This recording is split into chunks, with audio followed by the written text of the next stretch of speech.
Hi guys, അപ്പം ഞാനിപ്പോൾ എവിടെയാണെന്ന് ചോദിച്ചാൽ ഫ്രോസൺ ബോട്ടിൽ എന്ന് പറഞ്ഞ ഷോപ്പിലാണ്. അപ്പം ഞാൻ വെറുതെ ത്രെഡ് ചെയ്യാൻ പോയപ്പോൾ ഞാൻ ഇങ്ങനെ തിരിച്ച് വന്നപ്പോൾ ഈ ഒരു കട കണ്ട്, ഒരു ഷോപ്പ് കണ്ട്. അപ്പം അങ്ങനെ കണ്ടപ്പോൾ ഞാൻ ഫ്രോസൺ ബോട്ടിൽ കയറി എന്തൊക്കെയാണ് ബഡ്ജറ്റ് ഫ്രണ്ടിൽ നോക്കിയപ്പോൾ ഒരു ഹോട്ട് ചോക്ലേറ്റ് മറ്റേ ഹേസിൽനട്ട് അങ്ങനെ എന്തോ പറഞ്ഞിട്ട് ഒരു ഹോട്ട് ചോക്ലേറ്റ് വാങ്ങാമെന്ന് വെച്ചിട്ടാണ് അങ്ങനെ ഓർഡർ ചെയ്ത് വെയിറ്റ് ചെയ്യാൻ. അപ്പോൾ ഇവിടെ കുറച്ച് ബഡ്ജറ്റ് ഫ്രണ്ടിലൊന്നുമല്ല, കുറച്ച് റേറ്റ് ഉള്ളതാണ്.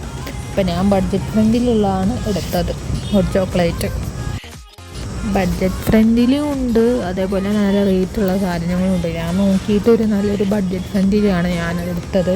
ഹോട്ട് ചോക്ലേറ്റ് കുറേ ഉണ്ട് സാധനങ്ങൾ. അങ്ങനെ അത് കഴിഞ്ഞെന്താണ് ഇവരതായിട്ടുള്ള ഷോപ്പിലുള്ള ഒരു വീഡിയോ എടുത്തു, അത്ര തന്നെ. അങ്ങനെ ഞാൻ ഓർഡർ ചെയ്ത സാധനം കിട്ടി. അങ്ങനെ പിജിയിലേക്ക് നടന്നു.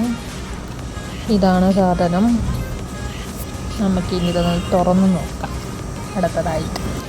ആക്ച്വലി ഇത് നല്ലൊരു ചൂടുണ്ട്, അതുകൊണ്ട് നമുക്കിത് ഫ്രിഡ്ജിലേക്ക് വെക്കാം, തണുത്തിട്ട് എടുക്കാം. അങ്ങനെ തണുത്തിട്ട് ഓപ്പൺ ചെയ്തപ്പോൾ ഉള്ളൊരു സംഭവമാണിത്. അപ്പോൾ ഞാനൊരു സ്പൂണെടുത്തു, അങ്ങനെ ടേസ്റ്റ് നോക്കാമെന്ന് വിചാരിച്ചു. ഈ ചോക്ലേറ്റ് എന്ന് പറയുന്ന സാധനം വലിയതൊന്നുമില്ല. നമ്മൾ ഉണ്ടാക്കുന്ന ചോക്ലേറ്റ് ചൂടാക്കിയിട്ട് കപ്പിലേക്ക് ഒഴിക്കണം, അത്യാവശ്യം ചൂടിൽ. എന്നിട്ട് തണുപ്പുള്ളവർക്ക് ഫ്രിഡ്ജിൽ വെച്ച് ഉപയോഗിക്കും. എനിക്ക് തണുപ്പ് വേണ്ടതിന് അങ്ങനെയാണ് ഫ്രിഡ്ജിൽ വെച്ചത്. അത്യാവശ്യം ചോക്ലേറ്റ് ഇഷ്ടപ്പെടുന്ന ആൾക്കാർക്ക് കഴിക്കാം, അത്ര തന്നെ. എനിക്കത്ര വലിയ ടേസ്റ്റായി തോന്നിയില്ല.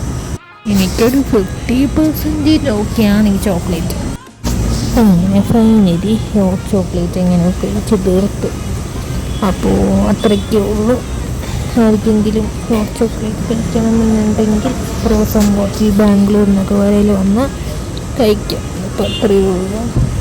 എല്ലാവരും സബ്സ്ക്രൈബ് ചെയ്യുക, ലൈക്ക് ചെയ്യുക, കമൻറ്റ് ചെയ്യുക. അടുത്ത വീഡിയോ ആണെങ്കിൽ bye guys, love you guys.